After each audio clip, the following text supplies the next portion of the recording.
Ang nag-iisang, Di Manwa, Tagalog Recap.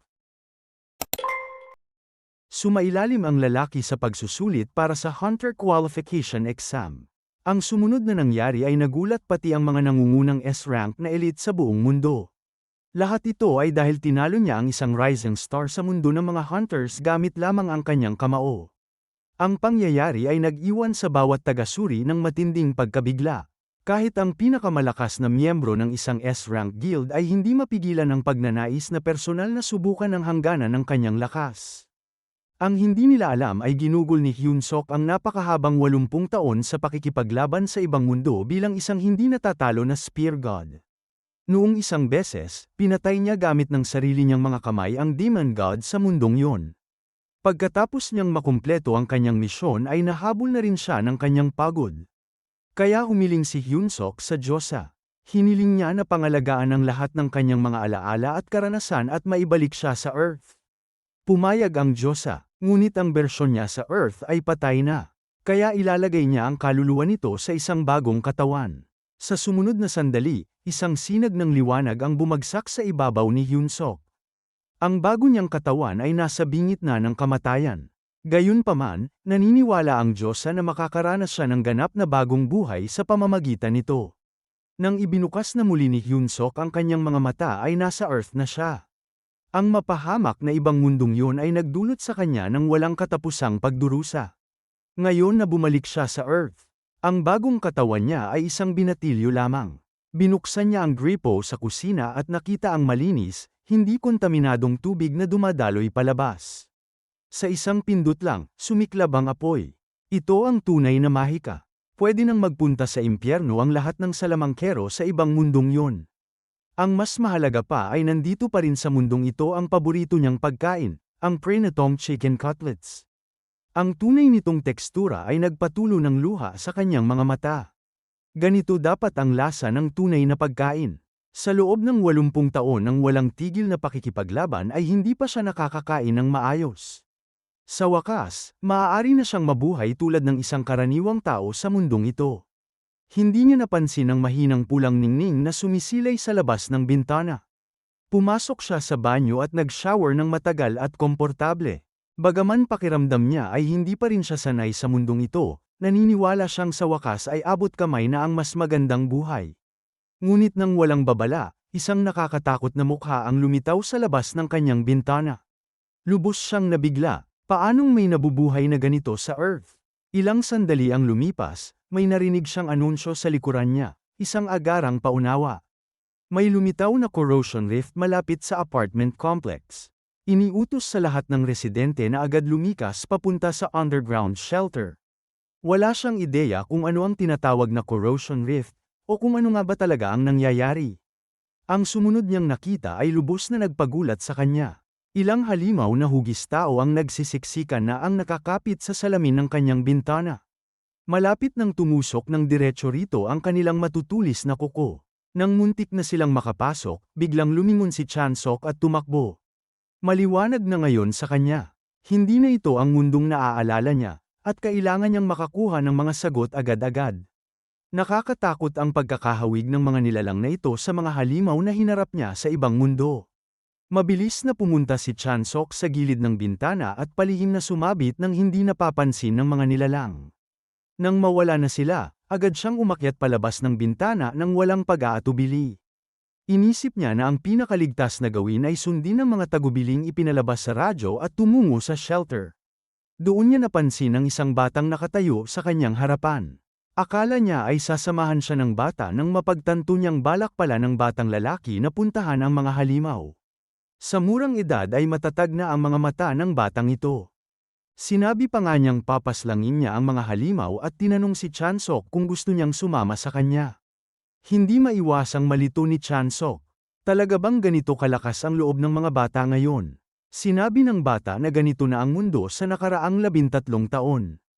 Ang mga corrosion rift ang mga daang pinto kung saan lumalabas ang mga halimaw at walang nakakaalam kung paano ito nabubuo, o kung kailan at saan ito lilitaw. Ang pagkaunawang yun ay nag-iwan kay Chansok ng pagkabigo matapos ang lahat ng kanyang paghihirap para makabalik sa Earth. Naging isang buhay na impyerno na raw ito. Casual niyang tinanong ang bata kung sino ang pinakamalakas na hunter sa mundo ngayon. Walang pag-aatubili na sinagot ng bata ang pangalang Lee Se-yun. Si Lee Se-yun ay kabilang sa Janobi Guild, isa sa 10 nangungunang guild sa Earth. Siya ay may dalang napakalaking greatsword at kasalukuyang humaharap sa isang corrosion rift sa Chair 1. Kahit nalaman niyang may umiiral na makapangyarihang hunter, pakiramdam ni Chansok na hindi pa rin kapanipaniwala ang ideya ng mga karaniwang tao na nakikipaglaban sa mga halimaw. Biglang tinakpan ni Chansok ang bibig ng bata. Ipinahiwatig niyang manahimik siya. May papalapit na mga halimaw sa kanilang harapan. Nung tumingin siya, 5 halimaw ang mismong nasa harapan nila. Ngunit sino ang mag-aakala na may 5 silang nakikita at may isa pang nakatago? Sa kabutihang palad ay ang bagong katawan na ito ay tila may taglay ding lakas na higit sa normal na tao para harapin sila. Gayunpaman, hindi siya kampante na mapoprotektahan niya ang bata sa gitna ng laban. Ngunit hindi rin naman pwedeng iwanan niya siya. Habang pinag-iisipan niya ang kanyang mga pagpipilian, isang pamilyar na pakiramdam ang bumalot kay Chansok. May dalang bakas ng mahinang asul na enerhiya ang hangin.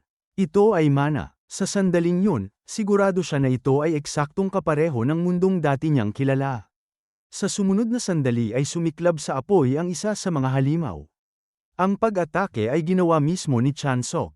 Bagaman matagal nang nawala ang mana na naipon niya sa loob ng 80 taon. Hanggat may mana sa hangin ay maaari niyang muling tipunin ito.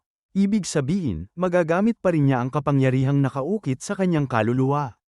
Ang Paradox Flame. Medyo nakakadismaya ang lakas ng apoy pero sapat na yun para harapin ang ilang halimaw na ito.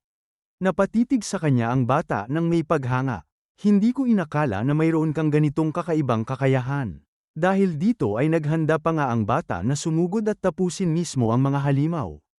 Hindi na nakapagsalita si Chansok. Hindi pa nga lubos na nakatutok ang mga halimaw sa kanilang target. Kaya bakit pa nagmadali ang bata? Tulad ng inaakala ni Chansok, agad na naging target ng mga halimaw ang batang lalaki. Namuo ang takot sa mukha ng bata. Sa kabutihang palad ay nahawakan ni Chansok ang braso ng bata sa tamang oras. Sinabi niya sa bata na ibigay sa kanya ang kahoy na nasa sahig. Kailangan niyang hiramin ang sandata ng bata. Sa sumunod na sandali, 3 halimaw ang sumugod ng diretsyo kay Chansok. Agad na nagbago ang tingin ni Chansok nung nahawakan niya ang sandata.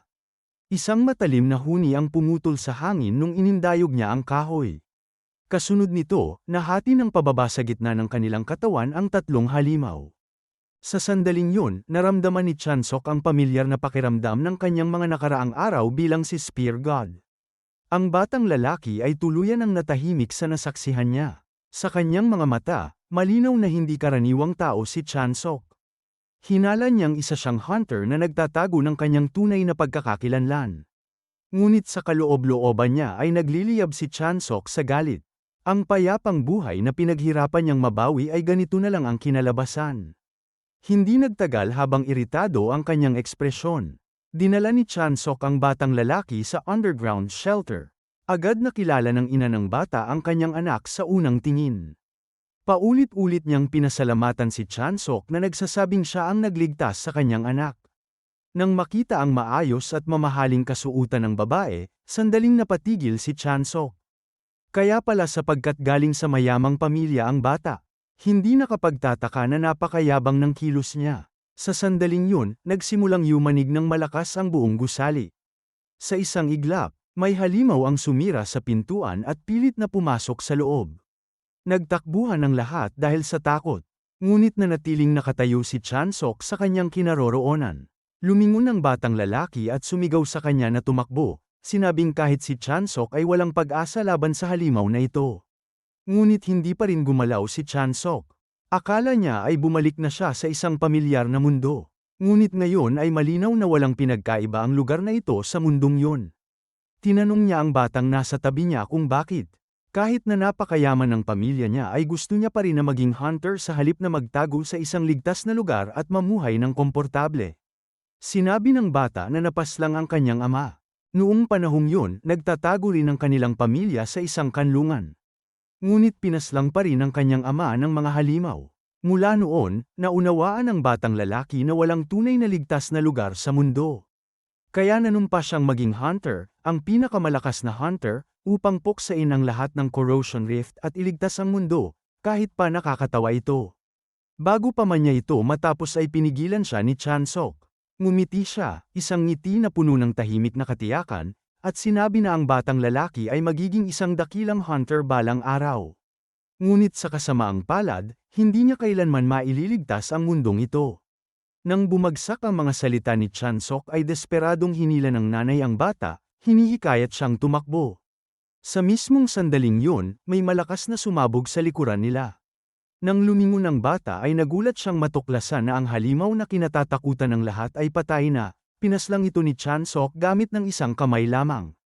Ang dahilan kung bakit sinabi ni Chansok na hindi maililigtas ng bata ang mundo ay simple lang.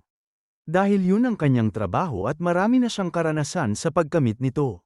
Matapos harapin ang halimaw, umuwi si Chansok upang mangalap ng mga importanteng impormasyon tungkol sa mundo. Natuklasan din niya na bumaba na sa 3,200 won na lamang ang balanse ng kanyang account. Ang orihinal na may-ari ng katawang ito ay empleyado ng isang logistics company ngunit na-bankrupt ang kumpanya dahil sa corrosion rifts kaya siya ay nawalan ng trabaho. Habang iniisip ni Chansok kung paano kumita ng pera at mabuhay, napansin niya sa kanyang cellphone ang isang paanyaya para sa pagre-recruit ng mga hunter. Mabilis na lumipas ang oras at sa sumunod na araw sa loob ng gusali ng Hunter Association. Ngayon, malapit nang maganap ang isang marangyang seremonya ng pagpipili. Ang kaganapang ito ay nakahikayat ng maraming scouts ng mga hunters, lahat ay umaasang makapag-recruit ng mga maaasahan na mga baguhan sa kanilang mga guild. Gayunpaman, naniniwala ang isang scout na ang batch na ito ng mga hunters ay walang tunay na namumukod-tangi, kundi isang grupo ng mga pangkaraniwang tauhan lamang. Ngunit nakuha rin ng seleksyong ito ang pansin ng isa sa 10 nangungunang hunters sa mundo. Si Lee Se-yun. Halos lahat sa arena ay nakamasid ng may paghanga. Ito ang isang taong karaniwan nilang nakikita lang sa balita. Ngunit naririto siya ng personal. Inakala ng lahat na dumating si Lee Se-yun para kay Han Sang-a, isang nangungunang graduate sa Hunter Academy na nag-awaken ng kakayahan sa pagkontrol ng kuryente. Ang hindi nila alam ay hindi naman talaga seryoso si Lee Se-yun kay Sang-a. Sa pinakamabuti ay nakikita niya lang siya bilang naglalakad na power bank. May sinabi ang isang kasamahan sa tabi niya na maaaring magamit pa rin ang kakayahan ni Han Sang-a sa ilang sitwasyon. Sa sinabi nito ay inayos ng isang lalaki sa tabi nila ang kanyang sunglasses at kalmadong sinabi na maraming henyo sa akademya ang bumabagsak sa sandaling humarap sila sa totoong laban. Mukhang nagustuhan ni Lee Se-yun ang sagot na yon. Casual niyang inihagis sa kasamahan niya ang isang candy bilang papuri. Pagkatapos ng lahat, magkaiba talaga ang pagsasanay at ang totoong laban. Para sa mga estudyanteng nakaranas lamang ng mga kontroladong pagsasanay, nangangailangan ng panahon ang pag-aangkop sa totoong laban at hindi naiiba si Han Sang-a. Hindi nagtagal ay malapit nang magsimula ang laban sa ibaba. Pinanood ito ni Lee Se-yun ng may interes. Umaasang makakakita ng isang may pangakong talento. Ipakita sa akin ng mga baguhan ang lakas na karapat-dapat na hangaan. Nagulat ang host nang tignan niya ang profile ng kalahok. Isang sibilyan lang, isang taong hindi man lang nakapasok sa Hunter Academy. Samantala, sinara ni Chansok ang zipper ng kanyang combat suit. Mahigpit niyang hinawakan ang sandatang ibinigay ng asosasyon. Nagpatuloy ang host sa pagtukso sa kalahok, nagtataka kung gaano karaming tapang ang kinailangan para tumapak sa entablado na ito. At ngayon, pumapasok sa arena ang kalahok, na sa totoo lang ay hindi pa rin masyadong sanay sa bagong pangalan niya. Simple lang ang mga patakaran. Pinapayagan lamang ang mga sandatang ibinigay ng asosasyon at ipinagbabawal ang nakamamatay na atake. Ang tunay na nais ni Chansok ay gamitin ang pagsusulit na ito bilang hagdan patungo sa mas mataas na awtoridad. Sa kabilang panig, ang isang binatang may gintong buhok ay mukhang mayabang at malinaw na hindi seryoso kay Chansok. Nang itaas ng referee ang kanyang kamay, opisyal nang nagsimula ang unang laban. Sa pagsisimula pa lang, sumugod ang binatang blonde. Nasa sabik sa ideya na makakalaban ng isang taong hindi man lang kayang mag-ipon ng mana. Ngunit nanatiling hindi nagbago ang ekspresyon ni Chansok. Para sa kanya, ang kalaban niya ay puno ng mga opening. Sa sumunod na sandali, itinanim ni Chansok ang sandata niya ng diretso sa sahig. At sa gulat ng binata, nawala si Chansok sa paningin niya. Naguluhan ang isip ng binatang blonde. Isa ba siyang speed type na hunter? Nang mapagtanto niya kung ano ang nangyayari ay nasa likuran na niya si Chansok. Magulo ang teknik mo, sabi niya. Hindi ko nga kailangan ng sandata para harapin ka. Sa sumunod na sandali ay binugbog ni Chansok ang tiyan ng kalaban, halos mapasukan ng binatang blonde ang lahat ng kinain niya kagabi.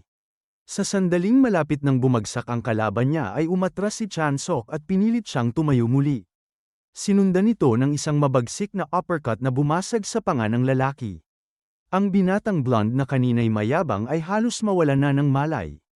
Nagulat si Chansok.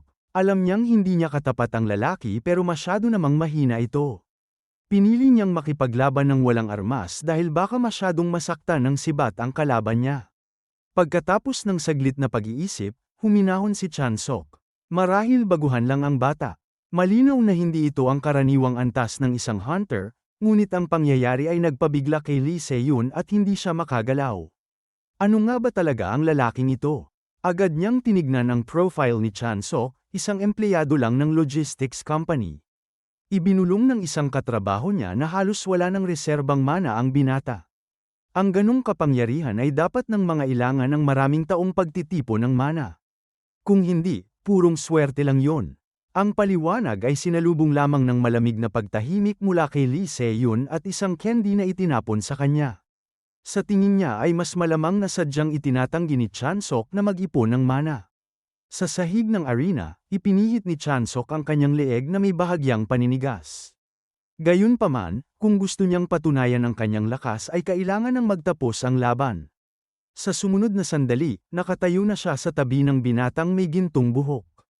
Tumataas ng mataas ang kanyang kamao habang kalmado siyang nagsalita. Huwag kang mag-alala, hindi ito nakamamatay na suntok. Ang gintong buhok na binata ay natakot ng husto at hindi siya tumitigil sa pagmamakaawa. Sa isang malakas na kalampag, nawalan siya ng malay dahil sa iisang suntok. Nagudyok ang eksena ng mainit na pagtatalo sa mga hunter scouts na nasa mga upuan. Habang pinagtatalunan ng iba ang kanyang lakas, nagpasya si Lee Se-yun. Siya na mismo ang susubok kay Chansok. Tinanong siya ng kasama niya kung saan siya pupunta. Simple lang ang sagot ni Lee Se-yun, pupuntahan niya ang presidente ng asosasyon. May gusto akong itanong sa kanya. Samantala, nagpapatuloy ang mga laban ni Chansok. Kahit sino pa ang lumabas sa entablado ay pareho lang ang kinalabasan. Hindi nila matiis kahit 3 kilos niya lamang. Hindi maiwasang magtaka ni Chansok kung ano nga ba ang itinuturo ng Hunter Academy para makabuo ng ganitong mga mahihinang mandirigma. Sa wakas, matapos niyang talunin ng ilang kalaban ay may isang karapat-dapat na kalaban ang lumitaw sa harapan niya. Nang siya ay tumapak sa entablado, kumalat ang bulong-bulungan sa mga manonood. Siya ay si kandidatong Hansanga at sabik ang lahat na makita kung mapipigilan niya ang sunod-sunod na panalo ng misteryosong henyo. Tinitigan siya ni Chansok ng basta-basta lamang ngunit agad siyang nagka-interes. Taglay niya ang pinakamakapal na mana na nakita niya buong araw. Nagsalita si Hansanga ng walang pagpipigil. Nakarating ka rito sa tulong lang ng swerte. Tapos na yun ngayon. Ngumisi lang si Chansok. Kasama rin ba sa kurikulum ng Hunter Academy ang mga paulit-ulit na linyang ito? Sa sumunod na sandali ay dahan-dahang hinugot ni Hansanga ang kanyang espada. Kumislap ng gintong liwanag ang kanyang mga mata. Malamang ay wala kang anumang espesyal na kakayahan pero hindi ibig sabihin na papabayaan lang kita. Sa totoo lang ay napaisip si Chansok, paano nga bang wala siyang espesyal na kakayahan? Alam niyang kung gagamitin niya ang mga ito ay malubhang masasaktan ang kalaban niya. Huminga ng malalim si Sanga. Yumuko siya. Umusbong ang mga daloy ng mana sa kanyang kamay. Binalot ng gintong kidlat ang espada. Bahagyang nanginig ang buong sandata. Nang makita niya ito ay nagka-interes si Chansok. Sa sumunod na sandali ay agad na sumugod si Hansanga. Sumabog ang berdeng liwanag sa paligid niya. Ngunit nabigo ang lubos na naka-charge na draw slash na matagal niyang inihanda na maabot si Chansok, tumalon lang siya pataas at iniiwasan ito. Lubos namang natulala si Hansanga. Naiwasan niya ito. Naiwasan niya ang aking lightning draw slash sa pamamagitan lamang ng pagtalon. Habang nasa ere ay namanghalang si Chansok. Nakakabighani ang ginawa niya. Pinagkuryente niya ang parehong kaluban at espada upang makalikha ng magnetismo. At saka inilapat ang puwersang yun sa atake niya. Binago niya ang atake niya para maging parang atake ng railgun. Makalipas ang ilang sandali ay lumapag lang si Chansok sa lupa. Sa ngayon, ang teknik mo ang pinakamaganda kong nakita, kalmadong sinabi ni Chansok. Ngunit hindi mo napansin ang pinakamahalagang bagay, ang timing. Sobra kang nakatutok sa bilis. Ang kahinaan ni Han Sang-a ay ang paglalagay ng magnetikong riles sa kalawakan upang mapakinabangan ang pagbilis nito. Kahit gaano pa ito kabilis o makapangyarihan ay hindi kailanman haharapin ng diretso ang isang ataking ganun kalinaw ang landas. Napuno ng pagkabigo ang isipan ni Han Sang-a. Kumbinsido siya sa sarili na naging maswerte lang si Chansok. Muli niyang hinugot ang kanyang espada at gumawa ng mas mabagsik na pag-atake.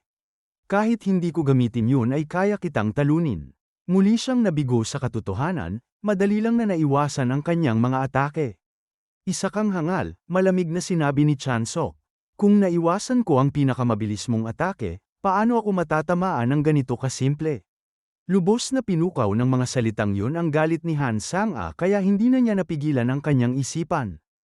Hinihimok ng galit, inilabas niya ang kanyang pinakamalakas na atake. Napansin agad ito ni Chansok. Pinipilit na gamitin ni Han Sang-a ang mana na lampas sa kanyang limitasyon. Kung ipagpapatuloy niya ito ay unang guguho ang kanyang katawan. Sa isang kisap mata ay lumitaw si Chansok sa harapan ng babae. Tunay ang iyong pagsisikap ngunit dito na nagtatapos ang laban na ito.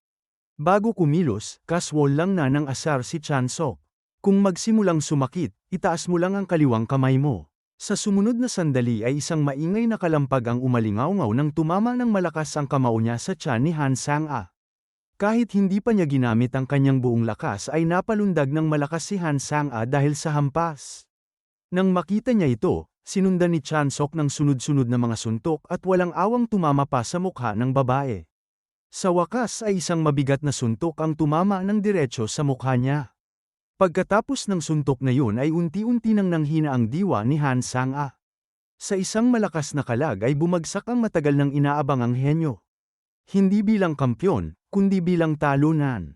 Ito ay nag-iwan ng pagkabigla sa lahat ng mga nanunood, ganap niyang natalo si Han Sang-a. Isa sa mga nangungunang estudyante ng akademya. Dahil sa tila karaniwang anyo ni Chansok ay inakala ng marami na puro palabas lang si Han Sang-a, naniniwalang masyado siyang umaasa sa mana at pinapabayaan ang pisikal niyang pagsasanay. Sa sandaling yun ay naramdaman ni Chansok ang paggalaw sa likuran niya at inakala niyang sinusubukan ni Han Sang-a na ipagpatuloy ang laban. Ngunit nung lumingon siya ay nakita niyang dahan-dahan nitong itinataas ang kanyang kaliwang kamay.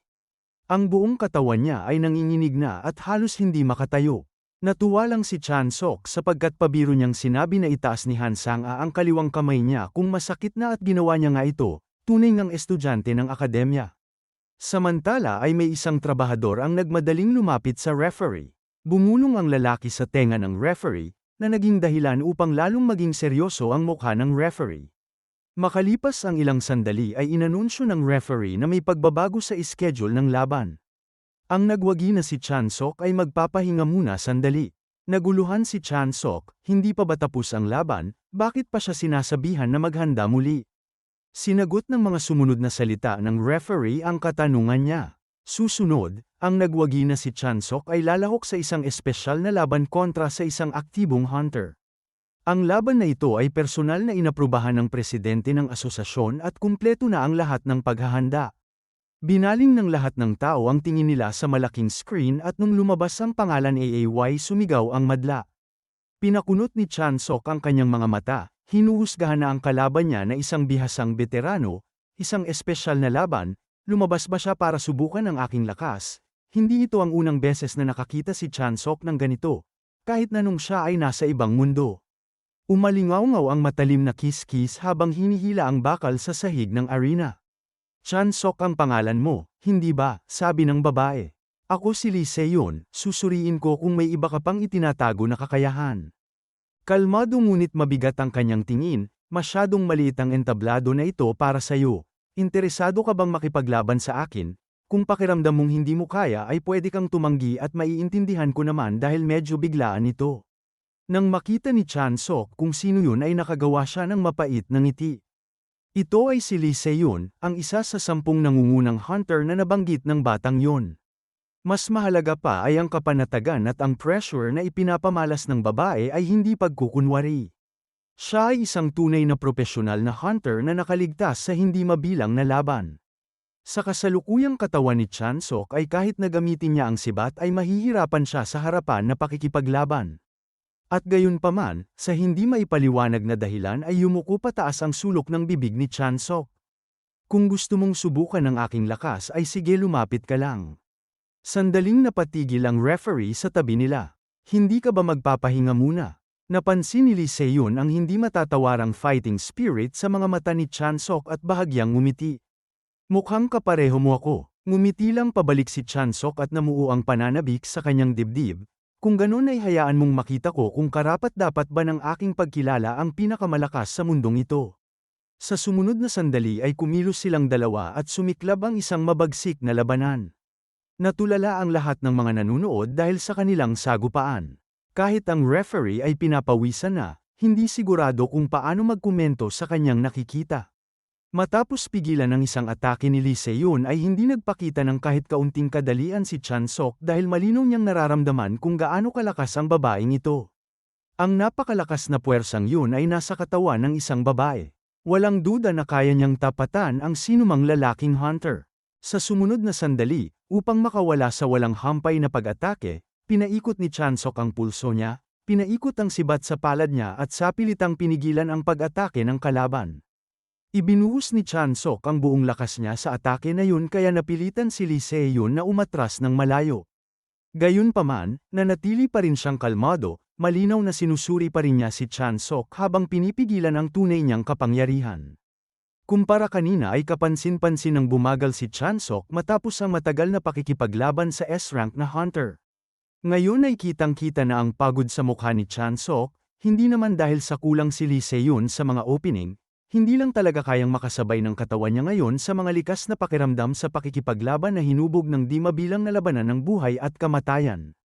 Si Lee Se-yun naman ay patuloy pa rin na nasa sabik, matagal na panahon na siyang walang nakakasalubong na katulad ni Chansok, bagaman hindi sila magkapantay sa antas ng kapangyarihan ay karapat-dapat pa rin siyang tawagin na malakas. Gusto pa sana niyang ipagpatuloy ang laban ngunit ramdam na niyang malapit nang maabot ni Chansok ang kanyang limitasyon. Lumapit si Lee Se-yun at nagsalita ng may bahid ng pag-aproba, "Napakahusay mo. Akala ko hanggang 5 minuto ka lang tatagal, hindi ko inaasahan na makakayanan mong tumagal ng buong 30 minuto." Bago pa man tuluyang may byulalas ang mga salita niya ay sumugod na siya, "Dahil pagod ka na ay papadaliin ko na ito para sa'yo dahil panahon na para huminto ka, at magpahinga." Nang makita niya ito ay mas lalo pang hinigpitan ni Chansok ang pagkakahawak niya sa kanyang sibat. Wala nang naiimbak na mana sa katawan niya at kakaunti na rin ang mana sa hangin. Huminga siya ng mabagal, pinipilit niyang pakalmahin ang kanyang isipan, hindi niya gustong gamitin ang galaw na ito ngunit ngayon ay wala na siyang pagpipilian. Biglang yumuko ang kanyang katawan habang naghahanda siyang salubungin ang susunod na atake ni Lee Se-yun. Nakatuon ang kanyang mga mata sa galaw ng babae, sa sandaling magpakita man lang siya ng kahit kaunting opening ay gagamitin na ni Chansok ang Paradox Flame. Nang sumiklab ang Paradox Flame, nagkaroon ng pagkagulat sa mga mata ni Lee Se-yun. Ngunit sa halip na umatras ay hiniwa niya ito ng diretso, bumagsak ang kanyang greatsword at hinati ang atake sa dalawa. Nung napagtanto niyang hindi niya siya nasaktan ay agad na umatras si Chansok at pinalayo ang distansya sa pagitan nila. Isang nasisiyahang ngiti ang lumitaw sa mukha ni Lee Se-yun. Dapat sana ay hindi na nakaiwas si Chansok sa huling atake niya ngunit sa hindi maipaliwanag na paraan ay nagawa pa rin niyang iwasan ito. At ang itim na aura sa paligid mo, ipinagpatuloy niya. "Ano nga ba talaga yan? Ginamit mo yan para atakihin ako kanina, hindi ba? Pero nahiwa lang yan ng aking greatsword." Kalmado lang na sinabi ni Chansok na ito ay ang Paradox Flame. "Ito ang huling baraha ko. Noong nasa ibang mundo ako ay ito ang pinakamadalas kong ginagamit na kakayahan at ang kapangyarihang pinagkakatiwalaan ko. Hindi tulad ng ordinaryong apoy ang itim na apoy na ito.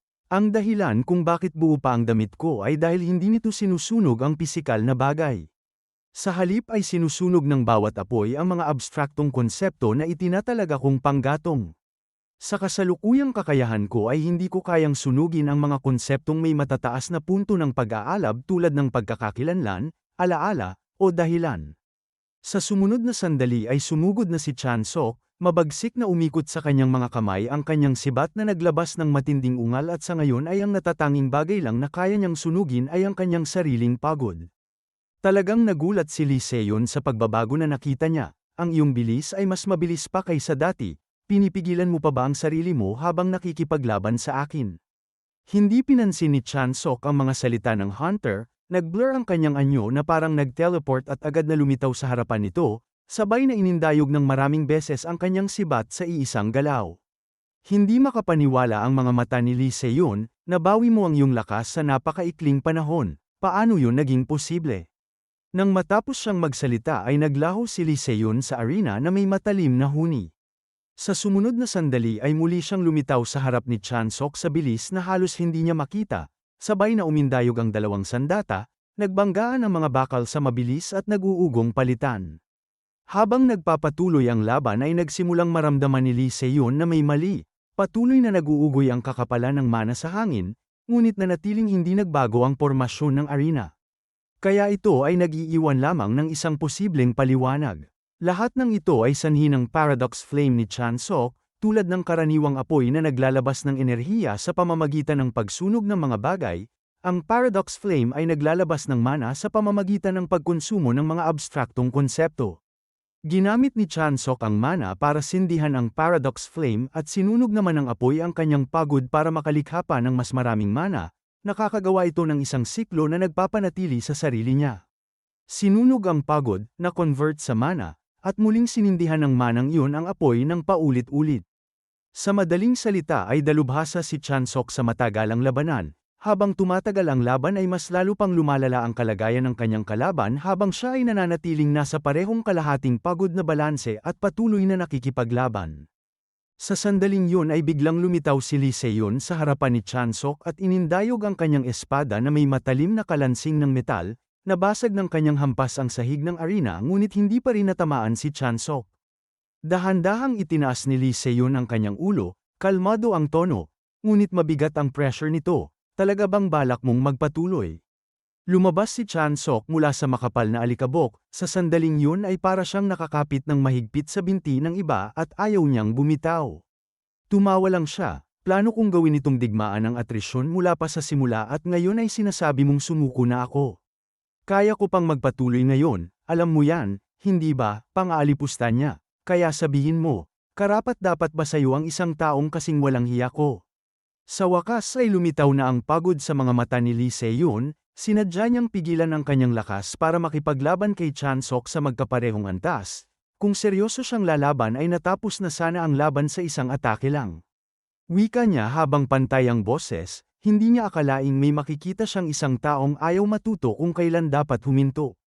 Kapag sinunog mo ang isang puno, ang matitira na lang ay abo, ang abong nasunog na ay hindi na muling masusunog pa, pareho lang nito ang paradox flame, nag-iiwan ito ng labi. Kapag ang lahat ay naging abo ay doon na mawawala ang apoy at doon na rin magtatapos ang iyong buhay. Tinignan ni Lee Seon ang timer sa kanyang pulso, 4 na oras at 17 minuto na ang nakalipas. Sa puntong ito ay ganap nang nakahiga si Chansok sa sahig.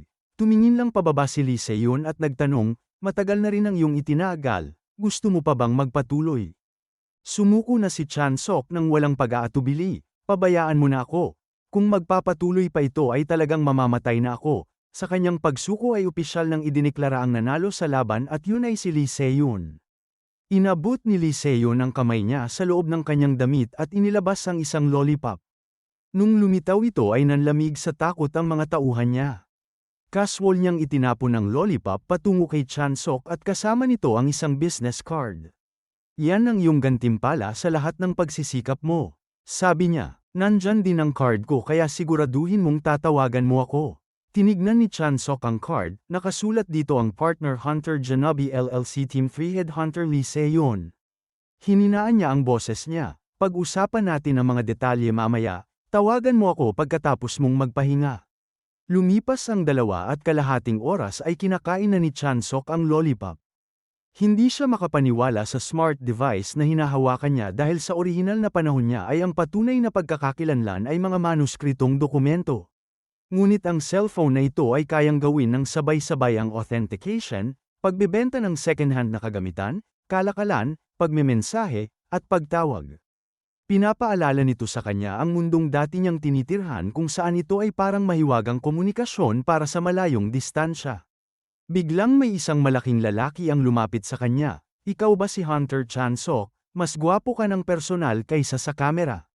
Kitang-kita na mahigit 2 metro ang laki ng lalaki, pagkatapos magsalita ay iniabot niya kay Chan-sok ang isang business card. Nakasulat sa card ang Taebake LLC Yoon Song-hyun. Tuwira niyang sinabi ang kanyang layunin, gusto niyang sumali si Chan-sok sa kanyang team, sa pamamagitan ng sapat na karanasan sa ilalim ng kanyang pamumuno ay naniniwala siyang tunay na magliliwanag si Chan-sok. Tumango lang si Chan-sok at tumingin siya pataas, hindi naman mukhang nagsisinungaling ang lalaki ngunit biglang sumagi sa isipan niya ang ekspresyon ni Lee Se-yeon, ang bahagyang pamumula ng kanyang mukha at ang pagtatyaga niyang tawagan siya pagkatapos niyang magpahinga. Binulsa lang ni Chan-sok ang business card ni Yoon Song-hyun, mayroon na siyang naunang pangako kaya hindi pa siya makakapagbigay ng malinaw na sagot, kailangan ko ng kaunting oras para pag-isipan ito bago ako magpasya, sabi niya. Sa halip na magalit ay bigla lang na natawa si Yoon Song-hyun, akala mo ba pipilitin kitang magpasya agad? Ibibigay ko sa iyo ang lahat ng oras na kailangan mo. Inakala ni Chan-sok na kampante lang si Yoon Song-hyun hanggang sa biglang ipinatong ni Yoon Song-hyun ang kamay sa balikat niya. Tinitigan ni Chan-sok si Yoon Song-hyun ng diretso, matalim at hindi natitinag ang kanyang tingin.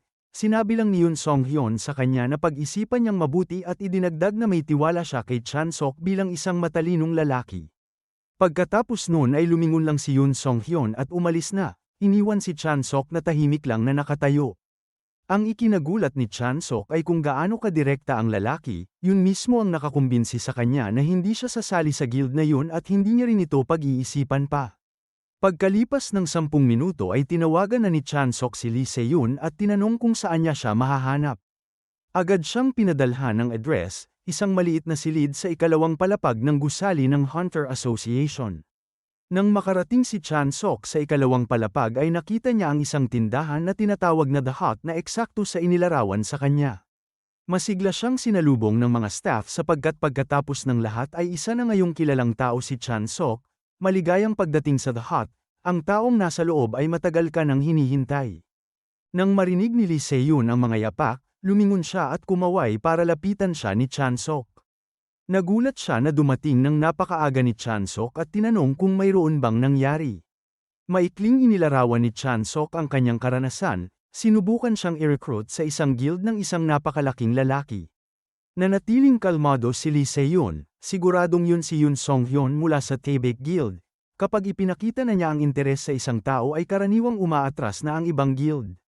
Malumanay na tumawa si Chan-sok, kung kahit ang guild ninyo ay nag-iingat sa kanya ay aaminin kong medyo nadismaya ako.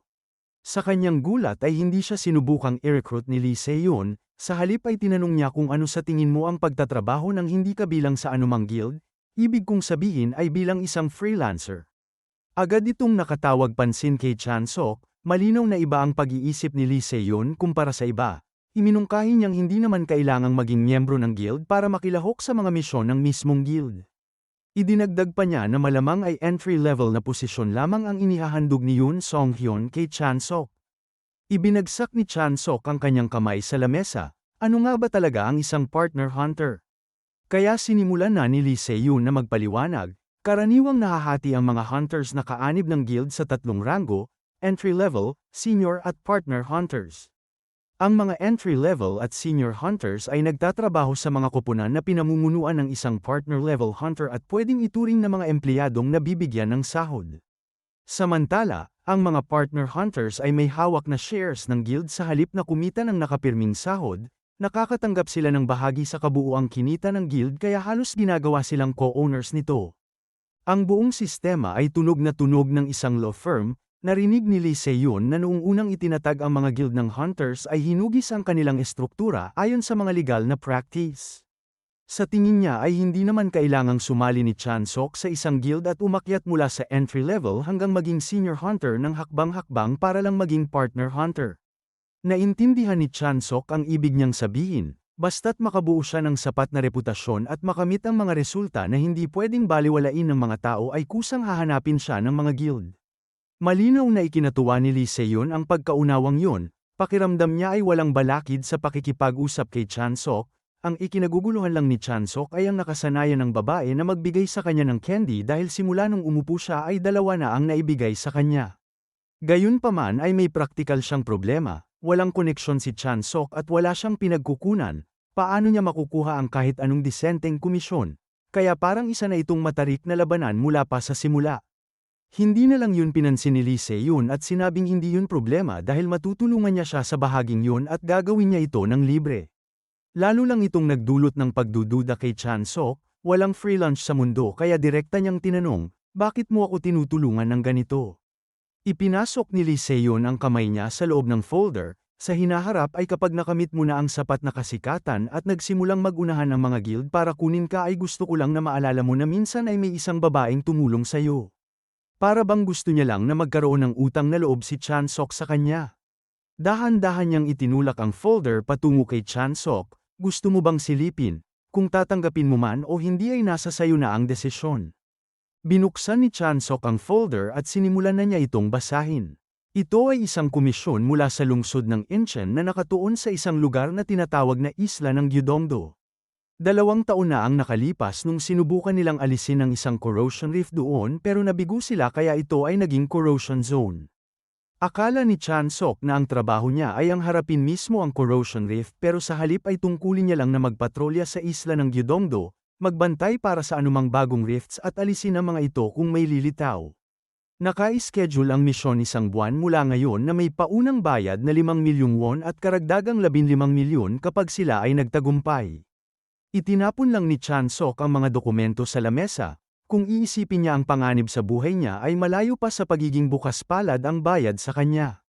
Si Lee Se-yun naman ay mukhang nasasabik, kung sa tingin mo ay hindi ito patas, magpalakas ka at sumikat para kahit puno na ang bulsa mo ay patuloy pa ring darating sa'yo ang pera. Sa sandaling yun ay ang gusto lang ni Lee Se-yun ay ang sagot ni Chan-sok, oo, o hindi. Mabagal na nagsalita si Chan-sok, kung ganun ang pagtingin mo ay sasali ako dahil ako ang uri ng taong nasisiyahan na lagpasan ang aking limitasyon. 30 minuto ang lumipas, 2 kotse ang nagmamadaling dumadaan sa highway. Kasabay nito ay kausap ni Lee Se-yun sa telepono ang isang misteryosong lalaki, maikli niyang ipinakilala si Chan-sok, siya ay isang sibilyan na tinapos ang qualification exam nang walang gamit na armas. Ang tugon sa kabilang linya ay simple lang, buti naman. Biglang natawa si Lee Se-yun, malayo sa katotohanan ang pagtataya ng lalaki dahil nakipaglaban siya sa akin ng harapan ng buong 4 na oras. Nagulat ang boses sa telepono, seryoso ka ba, hindi ba dahil pinigilan mo lang ang kapangyarihan mo nun?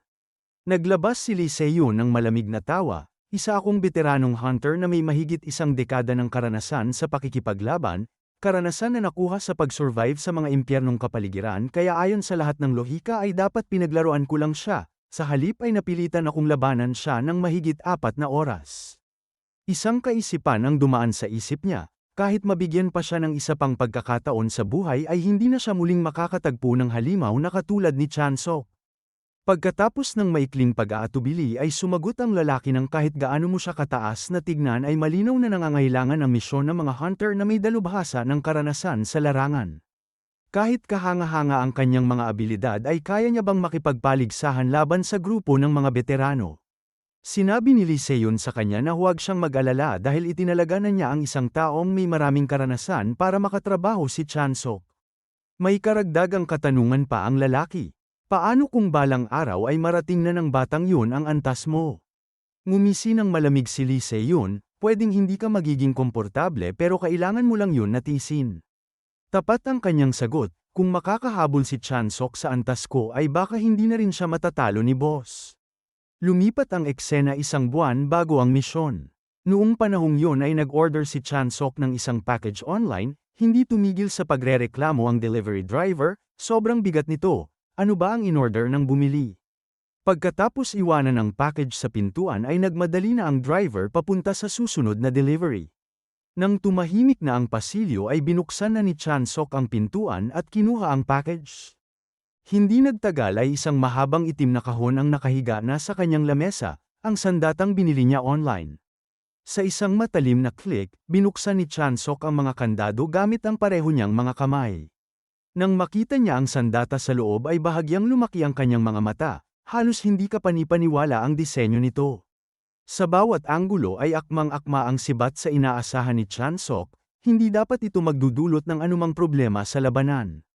Kasama nito ang isang vial na may berdeng likido, isang spirit potion na karaniwang inaasahan ng mga hunters tuwing may biglaang pangangailangan, puno ito ng sobrang konsentradong mana kaya ito ay kapaki-pakinabang kapag kailangan nila agad ng mana. Karaniwan ay ang paggamit ng mana ay katulad ng paggamit ng dispenser ng tubig, kumukuha ang mga hunters ng mana mula sa hangin at iniimbak ito sa loob ng kanilang mga katawan at pinapakawalan kapag kinakailangan, pinapayagan ng isang spirit potion na mangyari ang buong prosesong yun sa napakaikling panahon. Pero si Chansok ay naiiba ang paggamit niya ng mana kaysa sa karamihan ng mga tao. Hindi niya ginagawa ang yugto ng pag-iimbak ng buo dahil direkta niyang tinitipon ng mana mula sa hangin at ginagamit niya agad ito. Malinaw ang kalamangan ng pamamaraang ito dahil kumukuha siya ng mana mula sa paligid kaya halos wala siyang limitasyon. Bukod pa rito ay habang paulit-ulit na dumadaloy ang mana sa kanyang katawan ay unti-unti ring tumitibay ang mga daluyan niya, na nagpapahintulot sa kanya na magtipon ng mas maraming mana sa paglipas ng panahon. Gayunpaman ay mayroon itong kahinaan, bago pa man lubusang mag-mature ang mga daluyan niya ng mana ay limitado lang ang kaya niyang kontrolin kaya mahihirapan siyang maglabas ng makapangyarihang pagsabog sa maikling panahon at dahil wala ng oras para maghintay ay ang pinakaligtas niyang opsyon ay maaga ng mag-imbak ng mana. Ininom niya ng buo ang buong vial ng isang lagok, kung mag-e-ensayo siya ng ganito ng halos isang buwan ay kampante siyang maaabot niya ang antas na kailangan niya. Pagkalipas ng isang buwan ay lumipat na ang eksena sa isla ng Gyudongdo sa Incheon. May mahabang pila na ang nabuo sa lugar ng pagtitipon, kahit saan siya tumingin ay may mga hunters nang naghahanda para sa operasyon. Matapos suriin ng mga staff ang impormasyon ni Chansok ay itinalaga siya sa Squad 8. Hindi nagtagal ay natagpuan niya ang sarili niya na naghihintay sa ilalim ng karatulang may nakasulat na numero 8. Habang nananahimik si Chansok ay masigla namang nag-uusap ang ibang mga hunters, siguradong mataas ang bayad ngayong buwan kaya nagtataka na ako kung kailan tayo aalis. Habang nagpapahinga si Chansok sa pamamagitan ng pagmumuni-muni ay biglang may tumawag sa kanyang pangalan. Nang lumingon siya ay nakita niya si Hunter Han Sang-a. Kapansin-pansin na mas maikli ang buhok niya kaysa dati, tila napagtanto niyang sagabal lang ang mahaba niyang buhok sa pakikipaglaban. Lumapit si Han Sang-a sa kanya na may layuning makipagsanib puwersa para sa misyon pero napatanong si Chansok ng marami namang hunters dito. Bakit ako pa ang pinili mo?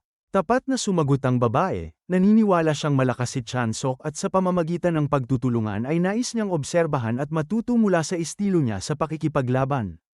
Napatigil si Chansok at hindi nakapagsalita, mukhang isa na namang pasanin ito na hindi niya matatanggal sa madaling panahon. Kung kaya niyang makasabay sa bilis ko ay sumunod na lang siya sa akin. Sa sandaling yun ay may isang staff ang sumabat at pinutol ang kanilang pag-uusap. Ngayon na naririto na ang lahat ng miyembro ng Squad 8 ay sisimulan na natin ang briefing para sa misyon. Dahil may mga baguhan tayong kalahok ay ipapaliwanag ko rin ang ilang mga pangunahing kaalaman kaya hinihiling ko ang pag-unawa ng ating mga veteranong hunters. Ang mga corrosion rift ay kasalukuyang kinakategorya bilang Class 1, 2, 3, at unclassified, habang papalapit ang isang rift sa Class 1 ay mas nagiging mapanganib ito. Bukod dito ay ang unang rift na lilitaw sa isang partikular na lugar ay tinatawag na Alpha. Sa kasalukuyan ay ang Alpha Corrosion Rift sa isla ng Gyudongdo ay matatagpuan sa isang simbahan sa hilagang bahagi ng Inseray. Bagaman ito ay isa pang unclassified pero dahil sa hindi mahuhulaan na paglala ng rift ay mariin naming ipinapayo na huwag ninyo itong lapitan. Ang inyong tungkulin ay magpatrolya sa Yupniri at sa Gyodong Miyon, tukuyin ang anumang bagong corrosion rift at puksain ito kapag lumitaw. Agad na may tumindig na hindi nasisiyahang tinig mula sa squad, pinapadala mo ang isang baguhan sa misyon ng paglilinis ng rift, seryoso ka ba? Hindi pinansin ng staff ang reklamo at dinala niya agad ang squad sa lugar ng operasyon. Pagdating doon ay narinig ni Chansok ang mga taong nagbibigay babala kung gaano kadelikado ang lugar dahil kahit sa malayo ay sinasabi na nilang nararamdaman nila ang nakakatakot na enerhiya na para bang magyayelo na ang kanilang dugo pero para kay Chansok ay sobra naman ang drama nila. Marahang pinitik ni Han Sang-a ang hita ni Chansok gamit ang likod ng kanyang espada na senyales para kumilos siya dahil opisyal nang nagsimula ang operasyon. Sumigaw ang staff, ang mga kondisyon sa isla ay ipinapadala ng real-time sa offshore control room kaya kung kailangan ninyo ng tulong ay makipag-ugnayan agad kayo sa kanila. Hunters ay hinihiling ko ang inyong tagumpay. Pagdating nila sa itinakdang lugar ay nagsimula ng mag-ayos at talakayin ng grupo ang kanilang planong aksyon sapagkat kinakailangan ng misyon na suriin ang dalawang rehiyon sa loob ng isang linggo. Habang umiigting ang talakayan ay pinutol sila ng boses ni Chansok. Itinuro niya ang mapa sa kanyang cellphone at iminumungkahi niyang magtayo sila ng base sa Wagyesa Temple at mag-operate palabas mula roon. Ilang tao ang tumugon na lantad sa pagkamuhi, "Sino ka? Hindi ka namin nakita dati. Baguhan ka ba? At bakit sa Wagyesa Temple? Huwag mong isipin na pwede kaming utusan ng isang baguhan." Hindi pinansin ni Chansok ang pagsabog ng kanilang emosyon at kalmadong ipinaliwanag ang kanyang dahilan. Mula sa Wagyesa Temple ay makikita natin ang lugar ng Yupniri at buo pa ang mga gusali ng templo kaya pwede natin itong gamitin bilang matutuluyan. Yan ang pangunahing lohika sa larangan. Wala ba sa inyo ang nakaisip nito? Ang hindi inaasahan ni Chansok ay tuluyan silang mabibigla sa kanyang mungkahi. Maraming lugar sa paligid na pwede nating tirhan. Paano kung mapalibutan tayo pagkatapos nating umakyat sa bundok? Naglabas si Chansok ng malamig na tawa. Hindi naman tayo makikipaglaban sa libu-libong kaaway kaya paano niyo aasahan na mapapalibutan tayo doon? Lalo lang silang nainis sa tugon niya. Kahit ano paman ay hindi kami tatanggap ng utos mula sa isang walang karanasang hunter na katulad mo sa puntong ito. Napagtanto ni Chansok na kahit anong mundo ay laging may mga taong hindi pinapansin ang pangunahing lohika kaya nagpasya siyang tuluyang humiwalay sa gitna ng pagtatalo. Pwede nilang ituloy ang kanilang plano at gagawin niya ang sa kanya. Inakala ni Chansok na si Han Sang-a ang sasama sa kanya pero sa kanyang gulat ay may isang ikatlong tao ang sumali sa kanilang maliit na grupo. Tinitigan niya ng palihim ang lalaking nasa tabi niya at napansin niyang bahagyang mas mataas ang antas ng kanyang mana kaysa kay Han Sang-a at kung tama ang pagkakaalala ni Chansok. Ang pangalan niya ay Kim Min-jae. Nagtataka si Chansok kung bakit sumama si Kim Min-jae kaya tinanong niya siya at napangiti siya sa sagot na sinabi ni Kim Min-jae na malamang ay parehong nasa unang misyon pa lang sila at nag-aalala siyang baka magkaproblema ang dalawang baguhan kung mag-isa lang sila kaya sumama na siya para bantayan sila. Sa kabutihang palad ay may isang maaasahang tao sa squad. Biglang napalingon si Chansok dahil naramdaman na niyang may mali. Sa sumunod na sandali ay bigla siyang lumihis. Habang nakatitig sa kanya ang dalawa nang may pagtataka ay itinaas ni Chansok ang kanyang kaliwang kamay at nagsenyes para huminto sila. Gumawa siya ng senyes na manahimik, binabalaan silang huwag gumawa ng ingay at tahimik niyang sinabi na susuriin niya ang kabilang panig. Maingat na sumilip si Kim Min-jae sa harap upang suriin ang sitwasyon. Napahinto ang kanyang paghinga sa kanyang nakita, ilang dosenang mga halimaw ang nakapaligid sa kagubatan. Napakarami ang bilang nila. Humigit kumulang 50 sa kabuuan kaya iminungkahi niyang lumihis sila at iwasan ang direktang sagupaan. Itinaas ni Chansok ang kamay niya para pakalmahin si Kim Min-jae. "Huwag kang magpanik," sabi niya. "Ano ang natatangi mong kakayahan?" Nag-atubili si Kim Min-jae sa halip na sumagot agad na nagpabigat ng ekspresyon ni Chansok. Talaga bang balak niyang harapin sila ng harapan? Dahil sa pag-aatubili ay naging seryoso na si Chansok. Natural lang para sa mga hunters ang makipaglaban sa mga masasamang nilalang kaya tatanungin muli kita, ano nga ba talaga ang natatangi mong kakayahan? Hindi nagtagal ay nalaman ni Chansok na ang katangian ni Kim Min-jae ay apoy at ang pinakakumpiyansa niyang kakayahan ay ang fireball. Mabuti naman, sabi ni Chansok, maghintay ka ng senyales ko at ikaw ang gagawa ng unang atake. Napatigil si Kim Min-jae. Hindi niya inasahan na mag-uutos si Chansok ng atake ng ganun kadesidido kaya sandali siyang hindi nakasabay sa pag-iisip ni Chansok. Bago pa man lubusang maunawaan ni Kim Min-jae ang pag-iisip ni Chansok ay nagsalita si Han Sang-a. Kung si Kim Min-jae ang aatake, ano naman ang dapat kong gawin? Sinubukan silang pigilan ni Kim Min-jae, nakakatakot na harapin ang 50 kaaway ng silang tatlo lang. Lalo na't ito pa lang ang kanilang unang misyon kaya dapat tayong magtipon-tipon muna habang pwede pa nating makontak ang ibang mga hunters. Umiling si Chansok, wala ng oras, masyadong matagal bago makarating ang iba sa kinaroroonan nila. Iba rin ang kanilang sitwasyon, ang grupo ni Chansok ay direktang umalis papunta sa Wagyesa Temple habang ang ibang hunters ay nagpapatrolya pa rin sa baybayin para sa iba pang posibleng rift. Bukod pa rito ay hindi matalinong desisyon ang basta-bastang paggamit ng radyo dahil walang kasiguraduhan na ang sinumang hunter na makakatanggap ng senyales ay makakarating sa tamang oras at mas masahol pa kung magkakalat ang mga halimaw habang naghihintay sila dahil pwedeng maging banta ang mga ito sa ibang mga squad. Nung kumalma na siya ay sinuri ni Kim Min-jae ang pangangatwiran ni Chan-sok at napagtanto niyang may katuturan ito. Kahit na may mga hunters sa paligid ay walang kasiguraduhan na agad silang pupunta, lalo na pagkatapos ng naunang alitan. Ibig sabihin nito ay silang tatlo lang ang makakaharap sa mga halimaw, sa ilalim ng hindi kanais-nais na kalagayang ito, ang biglaang pag-atake ang kanilang pinakamainam na opsyon, kaya't napakahalaga ng fireball ni Kim Min-jae. Hindi na sinayang ni Chan-sok ang oras sa hindi kailangang paliwanag at direktang inilatag ang plano. Si Kim Min-jae ang aatake sa gitna gamit ng fireball at ako ang magbabantay sa magkabilang gilid para pigilan silang makatakas. Nang marinig ni Kim Min-jae ang plano ay natulala siya, napakatumpak ng plano na parabang nakita na ni Chan-sok ang bawat posibleng kinalabasan, sa sandaling yun ay nagtaka na si Kim Min-jae kung anong klaseng tao talaga si Chan-sok dahil pakiramdam niya ay isa siyang pinuno na hinubog ng hindi mabilang na labanan. Naghintay sila ng matiisin sa tamang sandali at hindi nagtagal ay nakita na nila ang isang malaking grupo ng mga halimaw na nagtitipon-tipon. Yun na ang senyales kaya ginamit na ni Kim Min-jae ang kanyang fireball nang walang pag-aatubili. Sa sumunod na sandali ay bago pa man makareact ang mga halimaw ay isang napakalakas na pagsabog ng apoy ang bumagsak sa kanila. Ang kapangyarihan ng fireball ay napakalakas, pinaslang nito ang ilang halimaw sa isang kisap mata lamang. Gayunpaman, kailangan pa rin ni Kim Min-jae ng oras para maghanda ng isa pang atake. Sa panahong yun ay si Chan-sok ang makikipaglaban at haharangan ang bawat pag-atake ng kalaban. Pinagsama ni Kim Min-jae ang kanyang mga kamay malapit sa kanyang noo, patuloy na pinipiga at dinidirekta ang mana. Sa sumunod na sandali ay umatake na si Chan-sok pasulong at halos imposibleng sundan ang kanyang bilis. Puno ng killing intent ang kanyang mga mata. Ang tanging prioridad niya ngayon ay pigilan ang mga halimaw sa kanilang kinaroroonan at bigyan si Kim Min-jae ng oras na kailangan niya para umatake muli. Sa isang biglaang pagbilis at malawak na hiwa, pinaslang ni Chan-sok ang ilang halimaw na nanggaling sa rift. Upang mapakinabangan ng husto ang kahusayan ay mahalaga ang tamang pagtatalaga ng mga tungkulin. Ang trabaho niya ngayon ay magbigay ng oras para sa kanyang kasamahan hanggang sa maging handa na ang susunod na fireball. Sa sandaling yun ay isang nilalang ang sumugod ng diretso sa kanya.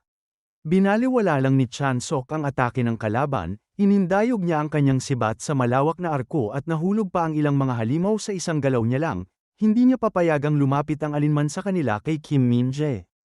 Gayunpaman, hindi magiging sapat magpakailanman ang mag-isa niyang pagdepensa. Kailangan niya pa rin ng suporta ni Han Sang-a. Nagsalita si Chan-sok, ikaw na. Sa sumunod na sandali ay isang matalim na tunog ng paghihiwa ang umalingaw-ngaw sa tabi niya. Sa sobrang bilis ay pinagpira-piraso na ni Han Sang-a ang mga katawan ng tatlong goblin. Huminga siya ng malalim at sinabing tapos na ang trabaho, sa ngayon ay si Kim Min-jae naman na. Halos kasabay noon ay nanghina ang kanyang boses, isang pagsabog ng nagliliyab na enerhiya ang sumiklab at nakahanda na ang fireball ni Kim Min-jae. Mabilis na sinenyasan ni Chan-sok sila na maghintay. Sandali lang dahil magiging problema kapag ako ay natamaan niyan. Nang nakaalis na si Chan-sok sa lugar ay pinakawalan na ni Kim Min-jae ang fireball, ang nag-aalab na bolang yun ay sumabog pasulong na parang ligaw na hayop at ito ay diretsyong tumungo sa mga halimaw. Isang malakas na pagsabog ang sumalanta sa lugar kung saan nakatayo si Chan-sok ilang sandali lang ang nakalipas, mabuti na lang ay lumundag na siya bago pa ito tumama. Agad na agad pagkatapos noon ay hinigpitan ni Chan-sok ang pagkakahawak niya sa sibat.